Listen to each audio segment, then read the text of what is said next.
do you think that cheating is something that should be accepted, or do you think it's something that women should actually fight against? Some men consider themselves polygamous. Some other men don't consider themselves polygamous, but there's that leeway of I might cheat. If you think you are polygamous, have conversations with people you are interested in and tell them that this is how I am. Some ladies have accepted it. If the man finds those kind of women, they will have a peaceful marriage. You think it's possible for a man to love his wife and still cheat on her? Oh yes, absolutely. That's how a man is wired. Guys cannot take cheating. The moment you open up to a guy and tell him I have cheated, that relationship will not be the same. If you're in a relationship with a woman and then she goes out to cheat, it means she has bonded with somebody else to sleep with the person.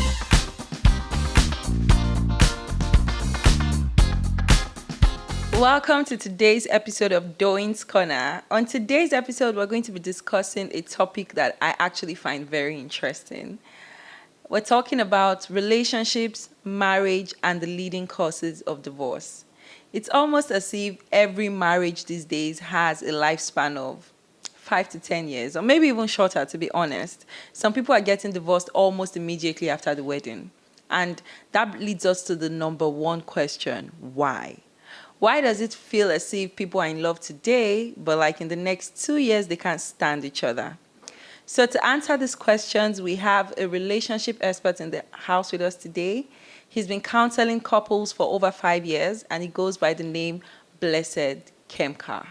Thank you so much for joining us. Thank you very much for having me. Thank you. Okay, so like I said, we're going to be talking about relationships, marriage, and the leading causes of divorce. Yes. But I think the first question that comes to mind is this: do you think marriage is an achievement? Because there are a lot of people that I think men almost seem to think marriage is an achievement, but women think marriage is an achievement, and men think women should think marriage is an achievement. But would you say marriage is an achievement? That question has been a debatable one for a while. It depends on the lens you're looking at it from. But based on the failure rate we are seeing today, if you have a good marriage, I believe that's an achievement. I agree. Yeah, because there's a lot of craziness out there, and it costs you a lot of money to do the wedding, heartbreak, heartaches, a lot of things that go on, and a lot of bad marriages out there. So if you are able to do a very good one, then yes, that's an achievement. When you were speaking, you mentioned good marriage. I think for me, actually, I think that marriage can be considered an achievement if it is not just long, but is a happy marriage. Yeah. Because when people say good marriage, they almost assume like, a good marriage means, we've been together for 10 years, we've been together for 20 years. Mm-hmm. I don't really think that necessarily makes it a good marriage. So what would you consider, what can we call a good marriage? Okay, a good marriage is where both partners have the best interest of the other person at heart. They are both growing, they are loving each other, they are having a good time. Peace, joy, growth, basically. Happiness. So long as most of the negative emotions that people deal with are absent from the marriage, and they're able to deal with the issues that come up every now and then, that looks like a good marriage. So negative emotions, anger, bitterness, sadness, hatred, and all of those. Once most of all of that is absent from the marriage, and then you look forward to being with your partner, you enjoy spending time with them, yeah, that looks like something that is a good marriage. And, when you now look at it at a long time, a long span or long duration, that's something to look forward to. Okay. So speaking about, you said if certain things are absent in the marriage, like anger, hatred, I don't know that it is possible for you to be married to somebody for, let's even say, 5 years. Because marriage is some sort of a partnership, right? Yeah. So there are two people coming together from different worlds, right? What is right to me is probably not right to you. Okay. What my school of thought is as to how I conduct myself in my husband's house might not be what you were taught growing up. And then we're coming together to make a union, right? Is it really possible that in the span of 5, 10, 20 years, there is no anger, there's no resentment, there's no, fight, there's no almost hatred, bitterness. I don't know that that is impossible, actually. Okay. Anger, anger is impossible to. You can't. You can't take it out Yes, of. you can't take it out. However, what I really mean is residual anger, residual hate. That spans for a long time. You just constantly don't like this person, or you're just constantly angry at this person for whatever reason. The person probably keeps doing something over and over again, or you just hate their guts. You just don't. They're irritating Can't to you. stand Yeah, them. you can't stand them. So, but temporarily and momentarily, you can have something that annoys you. So, a good marriage is one that you're able to deal with that, and you bring that to zero. From Like you zero, get past that and you're yeah, happy with them again. exactly. What do you think is the most, before people even get into marriage, what do you think is the most important trait to look for in a partner before saying, I want to spend the rest of my life with this person? One or many. Okay, let's say top 3 most important traits to look for in a partner. Okay. Kindness. Kindness. Teachability. I agree with that 100%. Is there a third one? There are so many. Can I mention one? There's Go something ahead. that can, I think forgiveness. Yes. I think forgiveness. Yes. Yeah. Yes. That's also very big. Those 3 are very solid. I agree with you when you say kindness, teachability, forgiveness. But don't you think, okay, I'm not bashing any gender, right? But I'm a Nigerian girl and I've dealt with Nigerian men, Yeah. right? And the one thing I would say that I find a bit questionable with Nigerian men is a lot of Nigerian men are so set in their ways. They're so like, there's a lot of ego that comes in play in relationships. This is who I am. I'm the leader. I'm the head of the family. You can't tell me what to do. You can't tell me how to act. The woman is trying to say, oh, maybe if you do this, it'll be easier for me to talk to you sometimes. And the man just would not listen. A lot of men are not very teachable. Yeah. Even when it comes to like the bedroom, for example, which I think is a very important aspect of a marriage, sex life, right? A lot of men believe this is my way. I know this. I'm the head of the family. How do you think that men can become more teachable? Do you think that it's okay for the woman to present our opinions? And do you think men should be open to listening to women's opinions? Or should it be like I'm the head of the family and whatever I say goes? Okay, so you touched on something very important, and I would not lie that what you have said is actually true. A lot of men, Nigerian men, have that ego problem.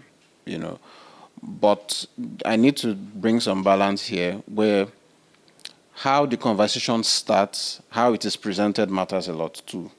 Yeah. So it is wired in men to want to lead.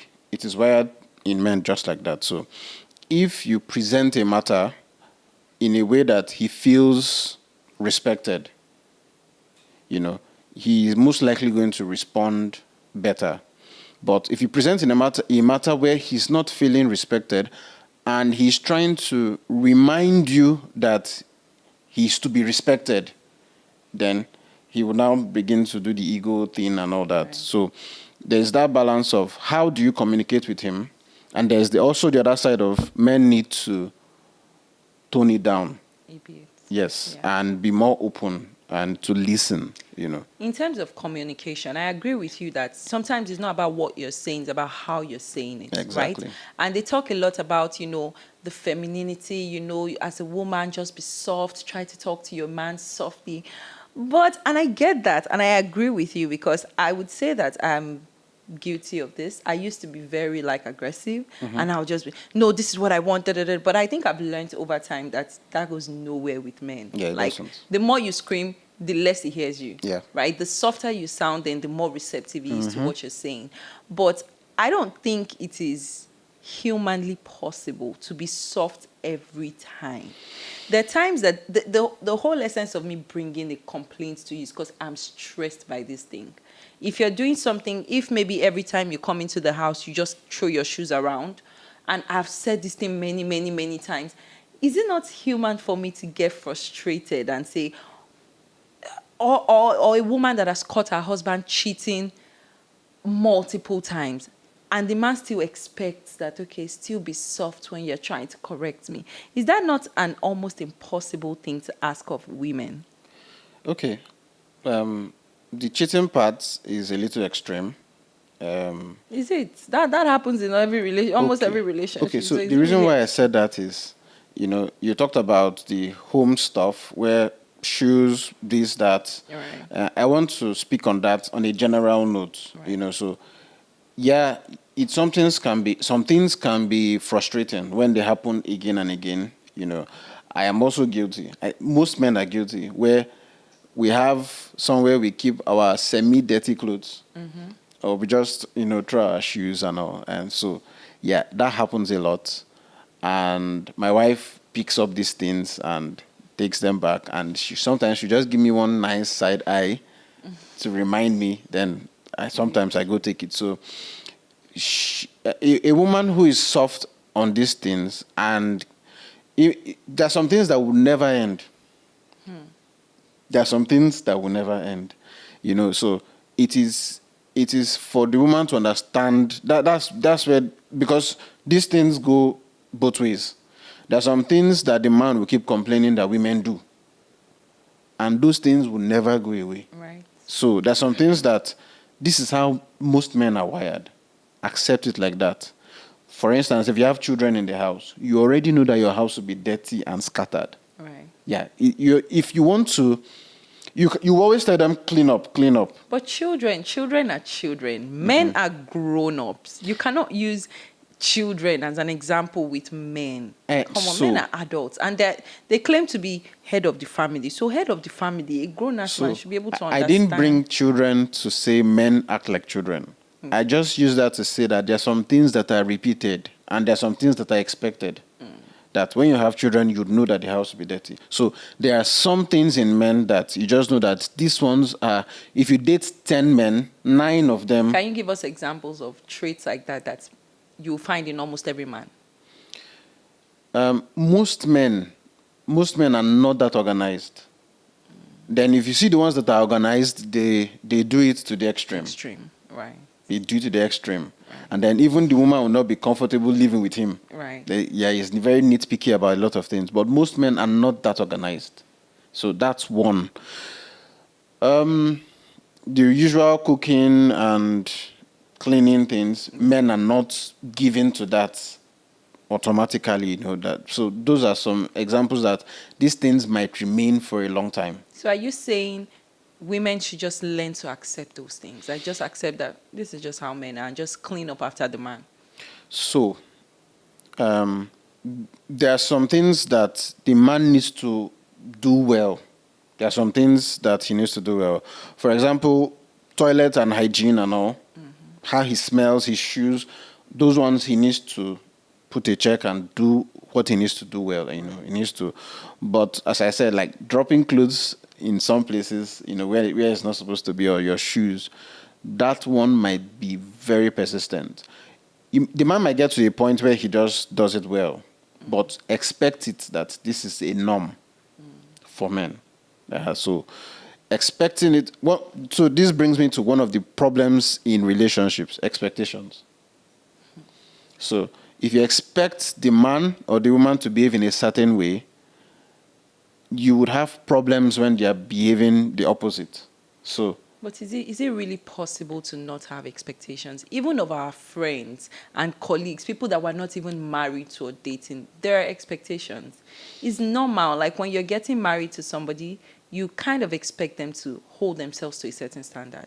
You expect them to behave a certain type of way. Is it possible to... Even men have expectations of women. Oh, of course. We all have expectations. So is it really possible to not have expectations? Yeah, so the problem is uncommunicated expectations.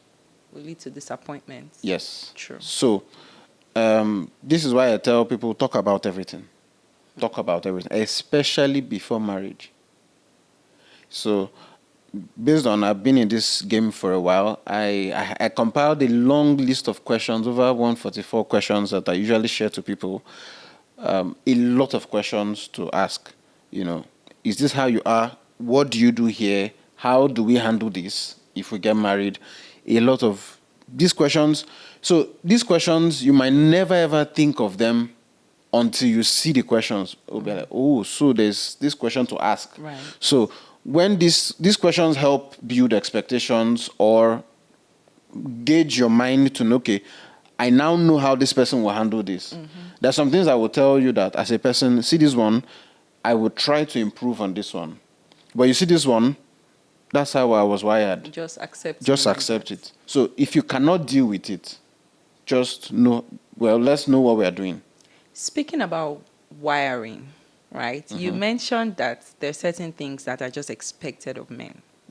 There are a lot of men that make the excuse of cheating is a man thing. Like, is in the DNA of every man. There are people that almost think that it's even some sort of like biological wiring. I don't believe that. Yeah. Because I believe that there are men that don't cheat. Or do you Yes. think that all men cheat? No, not all men cheat. No. I agree. Absolutely I believe not. that not all men cheat. I think it takes discipline.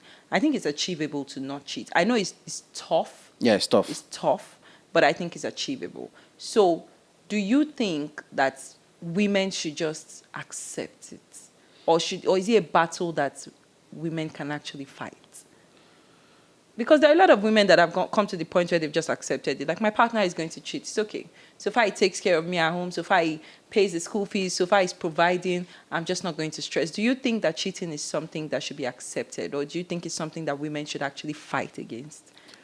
So this goes back to discussions. And if you had this discussion before, I tell men are in the best position to initiate this conversation. So I have a group of men I talk to, I have a group of men, we talk every time. One of the things I tell them is this: some men consider themselves polygamous. True. Then some other men, they don't consider themselves polygamous, but there's that leeway of I might cheat. So I tell them that you need to pick one side and follow it straight on. If you think you are polygamous, I don't want to go into biology or wiring, or this is what you believe. You believe that you're polygamous, and there's no stopping. There are men who there is nothing that will stop them from doing this. Yes. What I tell them to do is this: have conversations with people you are interested in and tell them that this is how I am. And you said some ladies have accepted it. Sure. If the man finds those kind of women, they will have a peaceful marriage. She will now give him the terms and conditions. If you are going to do this, don't bring diseases back home. Don't do this. Treat me right. I want to be the number one, blah, blah, blah. Terms and conditions. But if you are not going to be polygamous, if you are going to be straight, then have that conversation and this is how I am. So the problem that happens is most men go into marriages and the women feel deceived. Right. I thought it was just going to be me and you, and there are third, fourth, fifth parties. And then she feels heartbroken and all. So expectations, conversations, if I'm going to go into this is my lot. And so that's what I think. So if you have the conversations beforehand, you will know what the man is and what he's capable of and the kind of man that he is. Right. I agree with you, actually. I think that there is somebody for everybody. Yes. To be honest. I think that there are men that have accepted it, that, see, no matter how much I love my wife, I will cheat. I'm still going to ask you a question, because there are a lot of people that think that you cannot love somebody and cheat on them. I don't think so. I think you can love somebody and step out. Oh, I yes, think it's you can. possible. Yes. I think those two things can exist. Men do that a lot. Yes, but there are a lot of women that believe that no, or even some men that believe that if you truly love somebody, you cannot cheat. I think men and women are different. They are very different. Yeah. For me, when I'm in love, I cannot cheat. But I think that's just me being a woman, right? But I think some men, when they're in love, they can still love their wife to the end of the world, but they would still cheat. That's how they're wired. So you think it's possible for a man to love his wife and still cheat on her? Oh, yes, absolutely. That's how a man is wired. He can. Now, for women usually do pair bonding before they sleep with somebody. They have to love you and like you before they open up to you. However, there are women that don't. So those women, I don't want to sound derogatory. No, you. Yeah. Some women are let me use quote and unquote for the streets. They have become women for the streets. So they have removed emotional attachment before sex. Right. So those ones can sleep with anybody. So even if they are with a partner, they are not necessarily bonded with that partner. They are Sex is just sex for them. Yes, exactly. And in that relationship, they're just there with you, but they're not locked emotionally with you. Right. Yeah, so a woman most women are emotionally locked before sex. But if she becomes the person for various reasons, her past, trauma, her decisions, and she removes that aspect of her, so I have to lock in before sex, then she now becomes like a man that can go around and sleep with anybody and without remorse, without any pre-locking. Any emotional connection. Exactly. Okay, so you're saying women that can sleep with men without emotional connection can actually cheat even if they love somebody. Yes. Just like men. Yes. But women that need emotional bonding before they have sex cannot cheat. Yeah, this is generally most women, generally speaking, most women need to have that emotional bonding first before sex. They have to love you, but not all women. So you spoke about, having conversations and being open with your partner before marriage. There's this thing that I'm particularly very confused about, to be honest. I believe in transparency. I believe in honesty, right? But I also don't think that transparency is always the best all the time. There are people that cannot handle transparency. Oh, yes. Do you think that if a partner has stepped out of their relationship and they've cheated, do you think that they should be honest with their partners and tell their partner that this is what has happened? Or do you think that that's a secret they should take to their grave?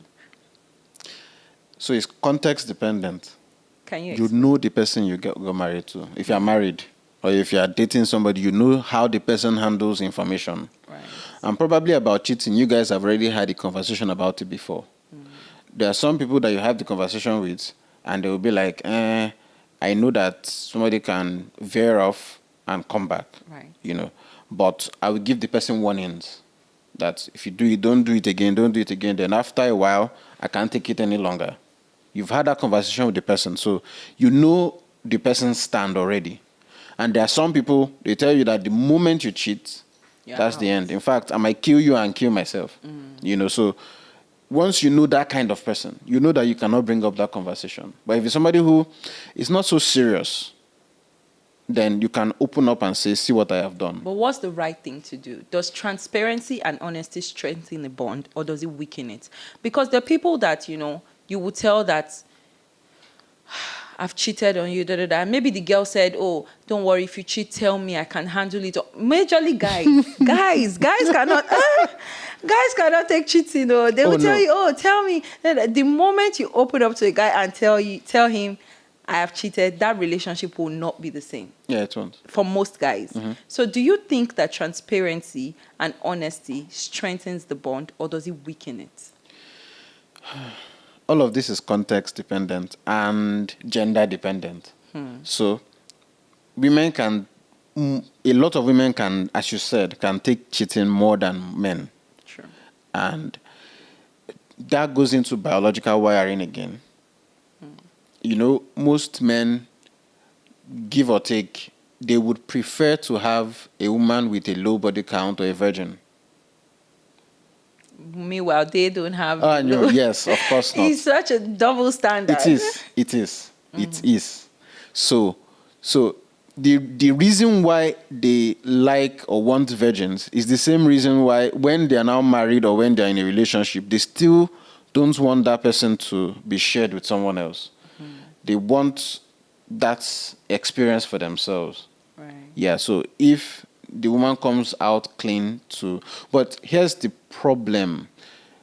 A lot of women do a lot of, as we have established, they have to do emotional bonding before sex, most times. So it means that if you're in a relationship with a woman and then she goes out to cheat, it means she has bonded with somebody else to sleep with the person. Right. So it means so that's the problem. That's the big problem with when women cheat. Right. But as I said, there are some women that have removed that bonding. Detached, Yes, they have yeah. detached.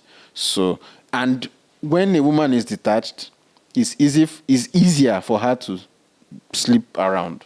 And still love her partner. Well, she can love her partner, but so there's the likelihood of more cheatings. Right. Oh, okay. So when she's detached, she would even cheat more than the man.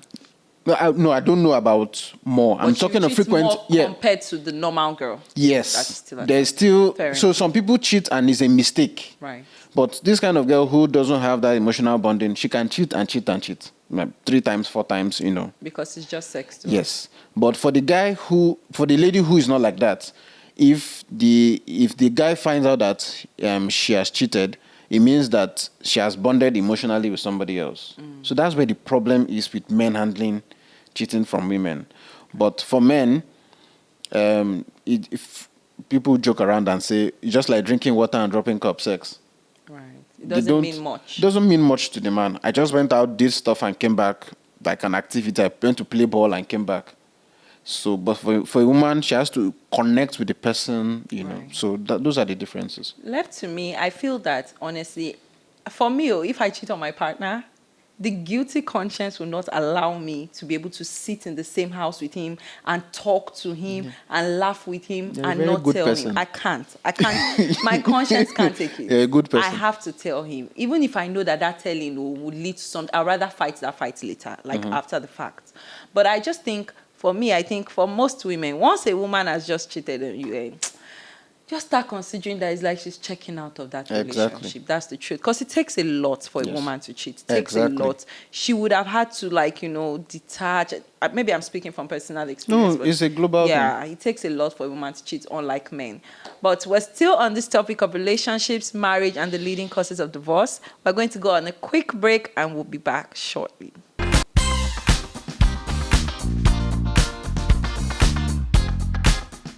And we're back from that short break. We're still on the topic relationships, marriages, and the leading causes of divorce.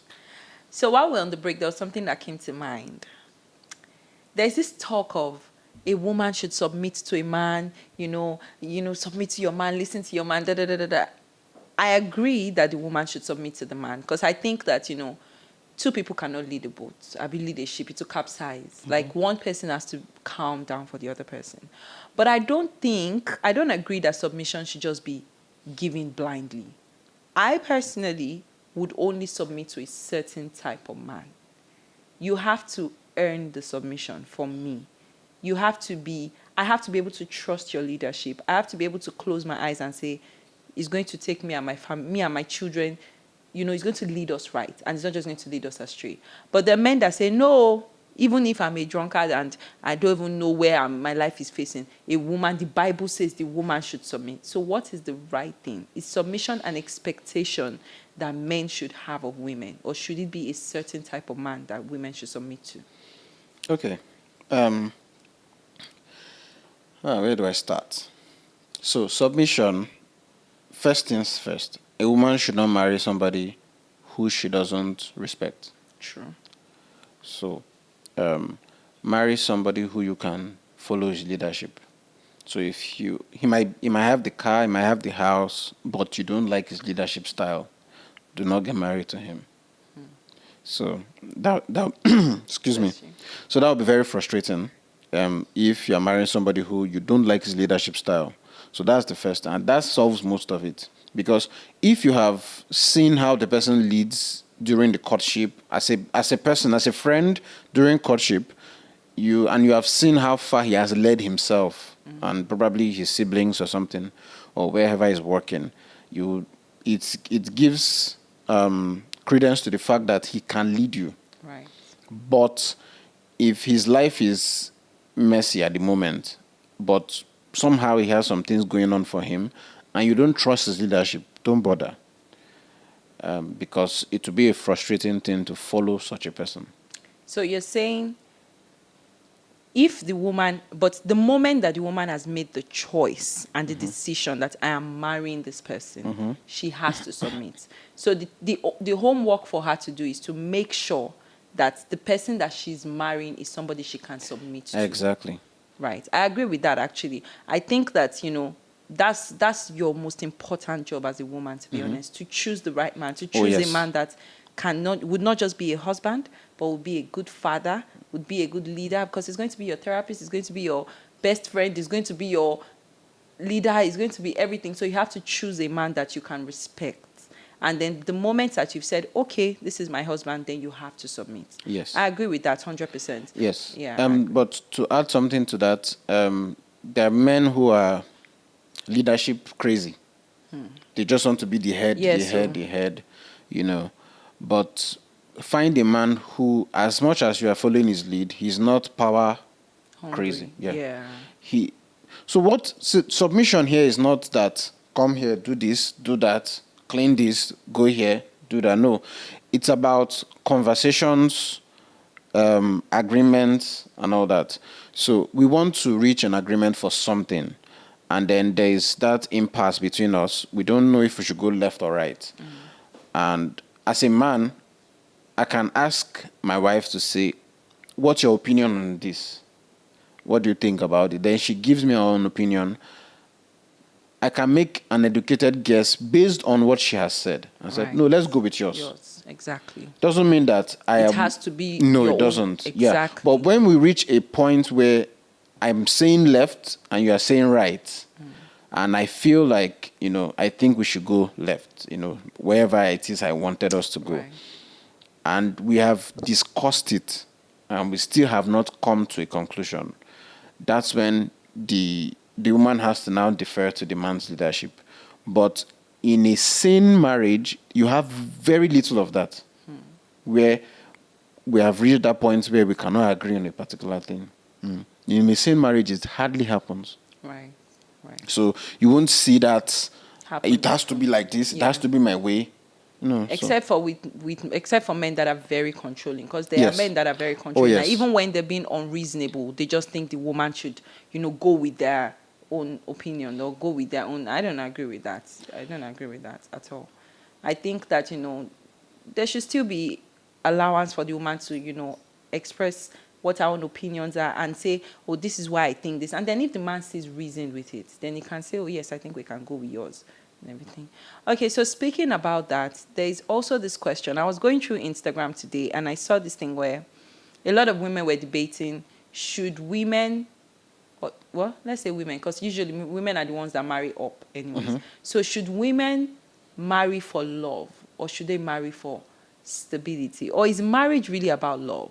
Or is marriage like a business partnership? Because there are some people that almost look at marriage as a business. Okay, in the case of like prenup now, there are a lot of maybe wealthy men that would say, if you must marry me, you have to sign a prenup. And then the woman will say, then you don't love me, because it's like you almost have an expectation that the relationship is coming to an end. Yeah.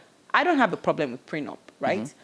I think that, if I'm not marrying that man for money, it's okay. I understand that he has worked his entire life for that money, you get. So I'm fine with signing a prenup. That's okay. But the prenuptial agreement has to make sense too.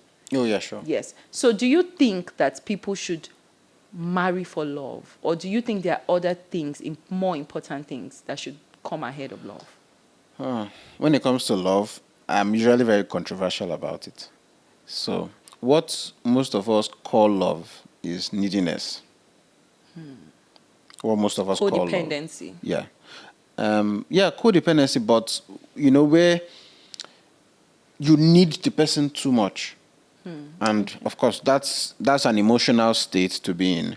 And then, for example, you see your spec, then you begin to fall in love with that person emotionally, and that's when they say love blinds you. But all of that comes from neediness, really, at the core of it. So what I usually would prefer is, I've seen, this is where everybody has their spec list, Right. and checklist and questions. I've seen you, I've seen him. Let me get to know you better. Let me see if you are compatible with me. Let me see if we can go hand in hand. Then if all of these things are, my checklist, I see that all of this has been fulfilled, then I can now decide to now put my emotions into it. But people reverse that and put emotions first. Right. And then they begin to check, can we work? Yeah. So I think love should come later. But before the marriage. Right. Before the marriage. So you're saying there are other things that should be checked off the list first before you now say, okay, and I also love this person. Exactly. Right. Okay. So you think, what are the things? Do you think security? Because I think that every woman wants to feel secure. They almost make it seem like as if women are gold diggers, but nobody wants to suffer. That's the truth. I think that security should be one of the things that you should check, because at the end of the day, love is not going to foot the bills. Love is not going to send the children to school. Love is not, and that's not to say that, you know, the woman should just depend completely on the man. I'm always going to be a working woman, right? So are you saying, is it really a bad thing for a woman to say, well, one of my lists that I'm checking off is that this man has to be financially stable for the sake of security for myself and my kids. This man has to, you know, maybe be able to be educated before you then say, and I now love him, right? Do you think people should look at financial security before they get married? Or are broke men supposed to be allowed to get married? I don't think broke men and broke women should go into relationships. I agree with you. You have to have something doing that can feed you, feed somebody else, and pay the bills before you start thinking about relationships and love. I agree with you, 100%. So, on both parties and both ways. Of course, there is more burden on the man's finances, usually in marriage. But however, the woman should have something that she does too, you know, that gives her money. Because it's like saying you want to go to university and you don't have any money at all. Right. No money at all, but you want education. Everybody wants education. Education is good, but you need money to, if not to pay your fees, you need money to feed. Right. You need money to transport yourself to class and back. Money is needed in education. Same thing, money is needed in relationships and marriages. So you cannot come in zero and say, just love me how just I am. love me. But does that mean that broke people do not deserve love? Broke men, does it mean? Because to be honest, in most cases, when we think about gender roles, men are the ones that do the providing most of the time. Yeah. So are you saying that broke men do not deserve to be loved? Or do not deserve to find love or be in relationships or be married? So it's not like they don't deserve love. It's about timing. At the time where they are broke, they don't deserve it. Not deserving. There's no need to be in a committed relationship. If you're It's broke. not needful. It's a distraction, really, Right. from working hard. There are a number of reasons why you might be broke at 30. Probably your father was poor, or you were the firstborn and you were carrying all your siblings, or you had a very big issue in your life, or you were not working hard as much. There are so many reasons why a person will be broke when they are not supposed to be broke. However, your job is to fix that first. Before you start. Not that. So what will you be doing? I've also made this mistake in my past where, you know, and almost every young man, because of movies and all, we feel like no matter the age we are in, we deserve love. So you go out there and look for who will manage with me. And then when you don't find, then you get angry with girls and you say women are gold diggers. Yes. Women are this. And then by the time the man makes money, then he hates women. Then he say, I will show I will women show pepe. women shege. But I think it's a very unreasonable thing to be honest. But it's because we teach young men at 13, 15, 20, 21 that you are insane if you don't have a relationship. That everybody must be bonded. Right. So this goes back to why do relationships exist? Is it just to feel loved and just to, you know, I have somebody? Or relationships should be the precursor to marriage? What do you think? You think relationships are for marriage? To lead to marriage? Yeah, primarily. That's my opinion. Because if a 20-year-old guy goes into a relationship because he needs to be in a relationship and he doesn't have money, that's where this conversation comes in. But can't relationship also be for companionship? Because actually, I beg to differ with that. Okay. Because I don't think that relationships are primarily intended to lead to marriage. I think you can have a beautiful long-term relationship with somebody and it will not end in marriage, and it would have still been a worthy relationship, worthy of your time, worthy of the experience, of the I think relationships should be more about companionship than marriage, to be honest. Okay. This goes back to what I said in the beginning, that have this spelled out from the beginning. Right, with the person. Yes. So I'm a young guy or I'm a young girl. I don't know where this will lead. It most likely might not lead to marriage, but let's have a good time together. Right. And maybe in the process, I can understand women and you can understand men, you know. But my personal take is I don't recommend it. You don't. I don't recommend it. But What about anybody. people that don't want to get married? What about people that want to do like a lifetime partnership? Like in their entire life, they actually don't want to. Does it mean that they're doing relationships wrong? If they just want somebody that, well, we're not getting married, but together, we're going to be together forever. And does it have to be marriage to make it? So again, I like open communication. If that is what the goal from the beginning, then it's okay, or go ahead. Right. Go ahead, have that conversation, and we're not going to get married, we're going to be partners for life. Have that conversation. If you so I'm not trying to impose my own ideologies on somebody else. Right. I say I don't recommend it. However, one of the things I say after most of my counseling is that you're an adult. You will do what you want to do. Exactly. But this, I don't recommend. Right. So I don't recommend young people going into relationships until they're ready for marriage. However, people will do what they want to do. And if I see them doing it, I will not scold them and say, you are doing the wrong thing. Yeah. If you come to meet me and say, what do you think? This is what I think. Right. Yes. I think it's to each his own, to be honest. Yes. We all have. And if you find somebody that, aligns with your own values in terms of like, what dating should be about, then that's the person for you, I guess. So speaking about long-term relationships or marriages, there are a lot of people that think that the moment two people fall out of love, that should be the end of that marriage.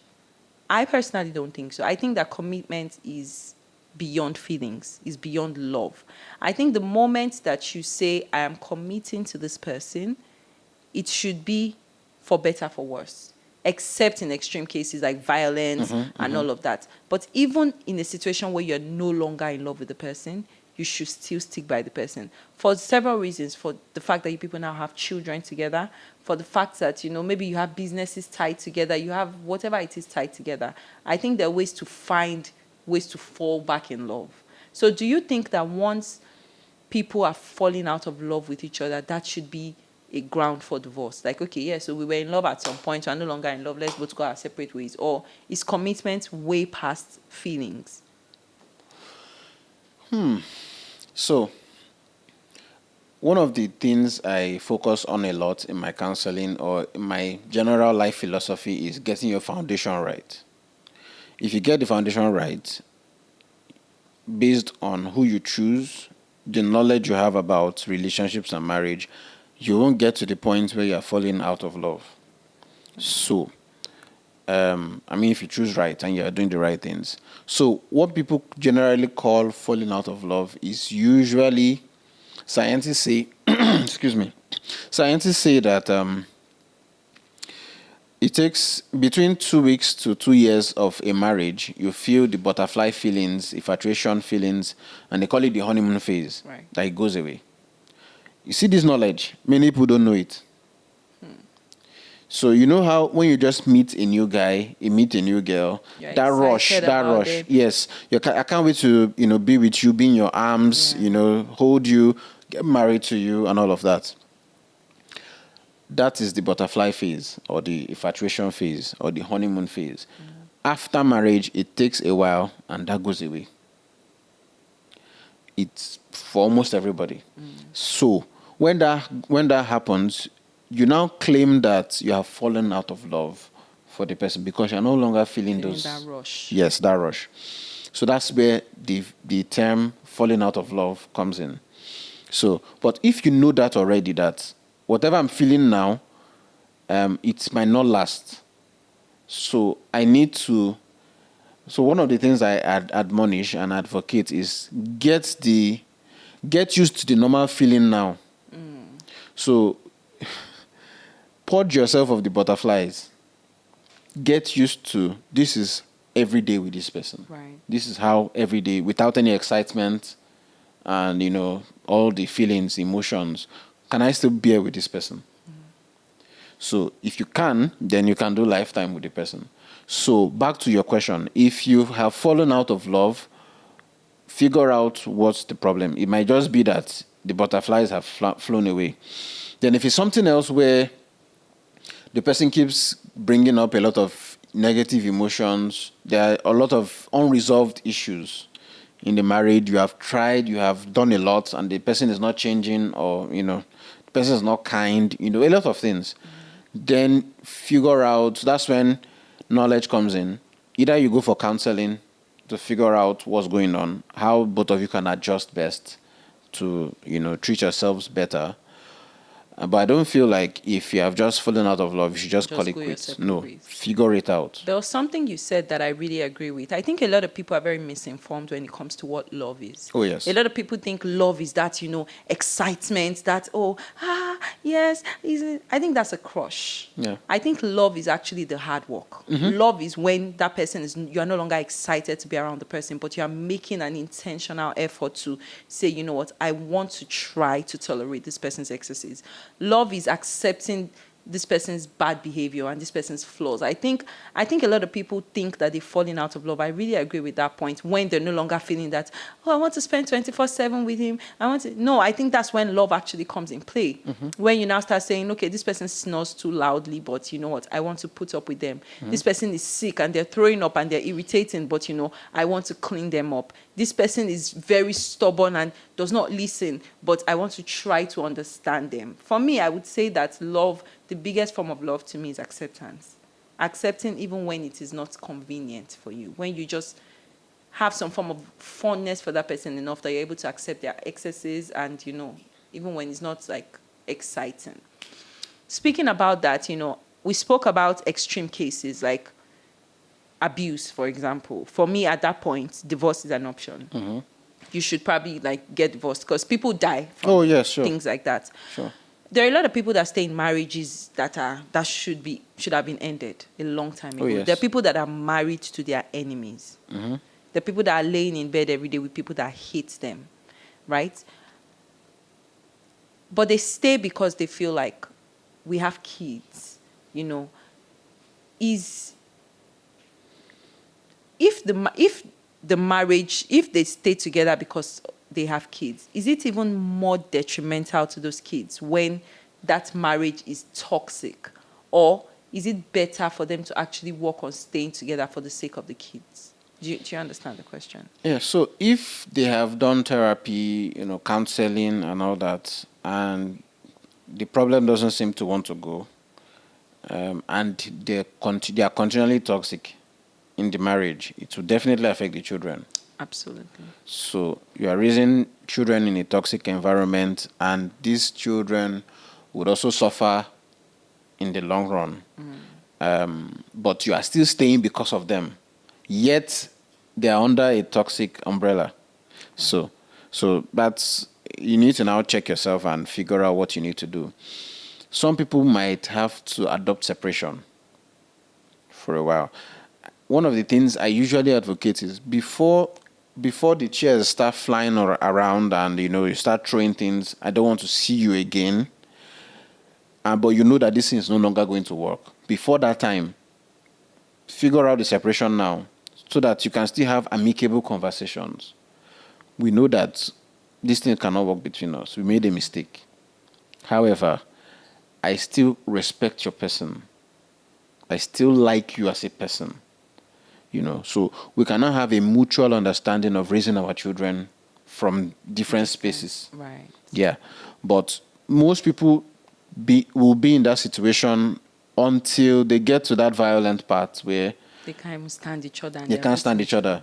And now having to now raise the children in after that can be so toxic. Right. So you start saying a lot of negative things about the other partner to the children. Your father is this, your father is that. Then this one is saying your mother. So when they're going to visit, don't stay 2 weeks there. A lot of chaos. So I like it when it is mutually, a separation is quite mutual. That as adults, we have come to see, after therapy, after everything, after prayer, after fasting, after trying, I've come to see that this thing cannot work. work. So let's separate. So this separation here is different from divorce. So let's separate for a while and figure things out. Maybe you have to go and learn some things. I have to go and learn some things, and Then we can come back again and try. So there are a lot of people that think that, well, not a lot of people, to be honest. These days, we find that many ambitious women are not married. Many well-to-do women are not married. What do you think the correlation is with women that are so independent, like they call them strong and independent women, and being unmarried? I think I have like a notion about why it happens that way.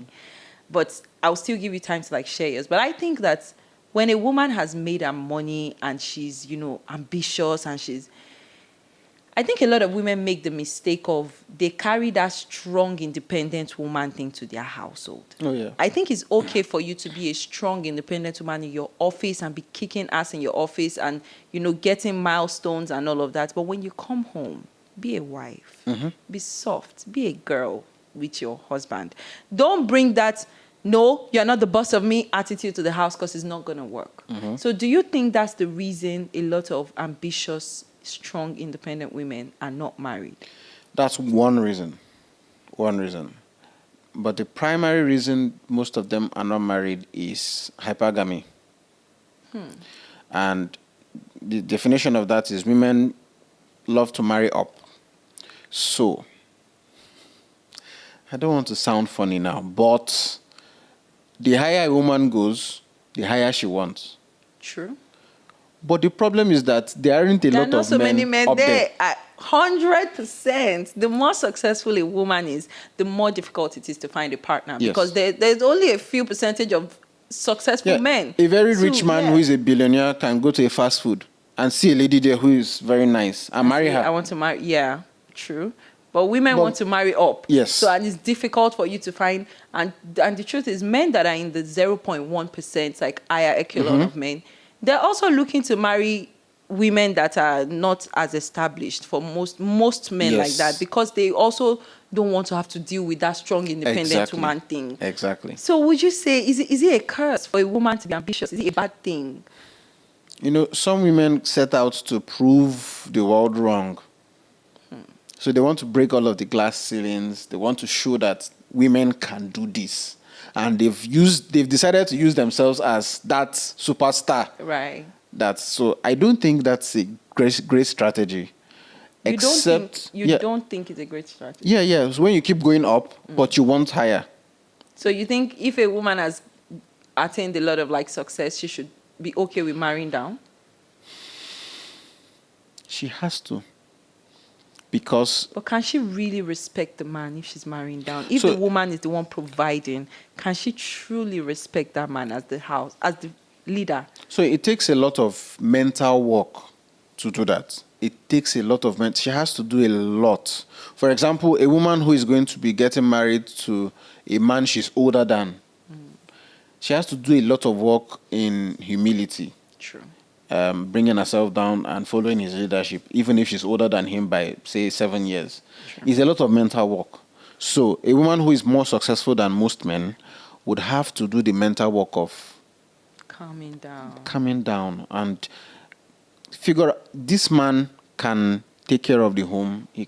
He's not a lazy man. He's not broke.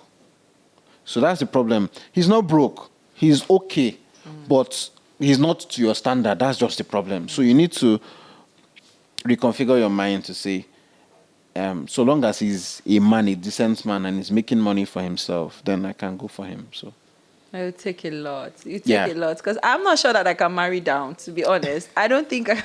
So and that's not because I will not respect the man, but for me, I think that attraction is not just about how you look. For me, attraction is I have to look up to you. You have to be ahead of me in some way in life. I have to be able to feel like, oh, he's teaching me something. I'm learning for me to even feel attracted to him at all. So I don't know. It's very difficult to marry down. It's basic biology. Yeah. It's basic biology. Women always want to marry up, and it's not a bad thing. And then they make it seem like we're gold diggers. I don't think it's about being gold diggers. I think It's not easy to marry in down. fact, they help the world become better. So when most women do not pick the lesser men, those lesser men feel rejected, and where he now says that, oh, you rejected me because I didn't make money. I'm going to show you people. Pepe. That's see, a lot of music, art, science was created because of that.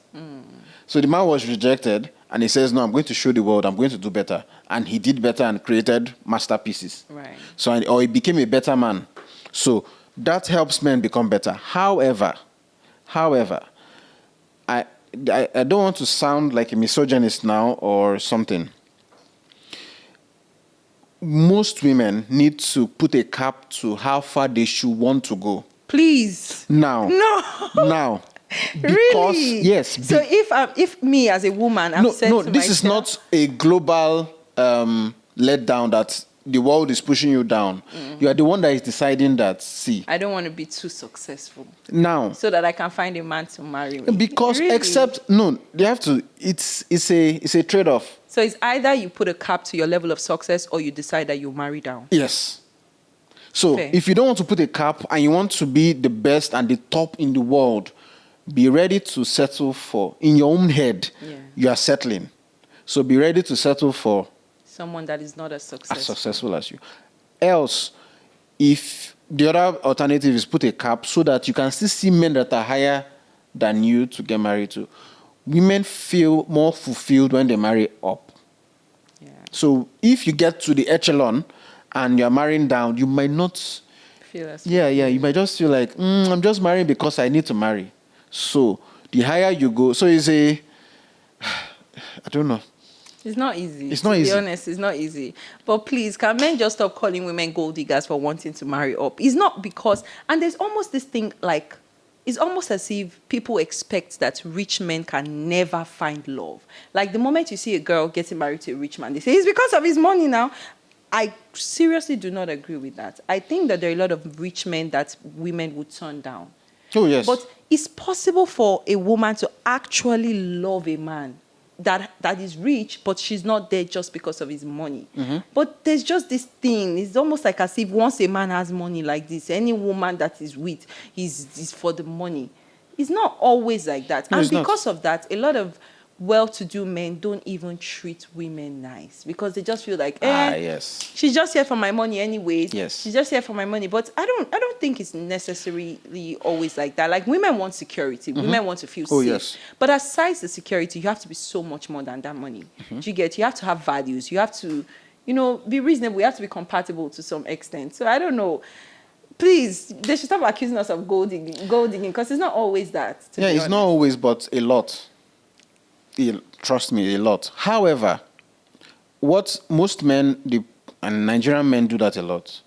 Once they have the money, they are putting the money in front. Yes.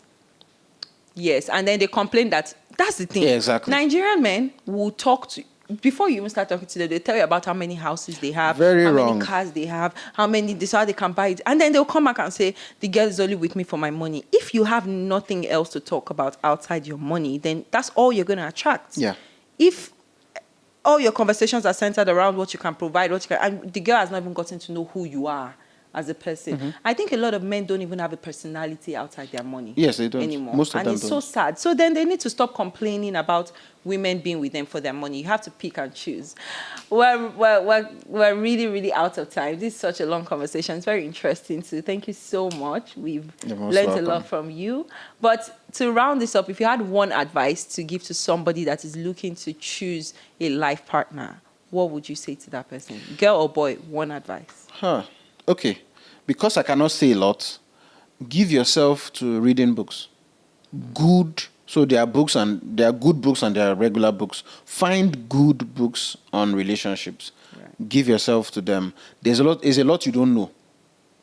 True. And most of the problems in relationships are knowledge gaps. True. So read a lot and you realize that I don't know a lot, so I need to know. So that's what I'll just say. Okay, and for me, I would say one advice I would give to anybody, even to myself, because me too, I'm looking to find a partner at some point. I'm not looking, but I hope at some point. I would say become the type of partner you would like to marry. Oh, yeah. A lot of people have expectations of their partners. I want him to be kind. I want him to be generous. I want him to be this. But they're horrible people. Yes. Nobody wants to be with a horrible person. So if you're looking to be with a good person, be a good person yourself first. And I want to say one last thing, based on what you just said. If all of us can become the people we pretend to be, we'll be better. You know, exactly. yeah. Yes, because in front of people, in front of people, we act so good. Yeah, but the people that are dealing with us at home, our family, They a lot know of us. people, to the world, they are the best. But Yes. those people dealing with them at home, So those things you're pretending to be, become it. that thing. Right. So we've come to the end of this conversation. We hope that you've learned a thing or two from this topic. I've learned a lot, and I enjoyed having this conversation, actually. So we'll see you same time next week on Doyin's Corner. So thank you so much for tuning in, and we'll talk to you later. Bye.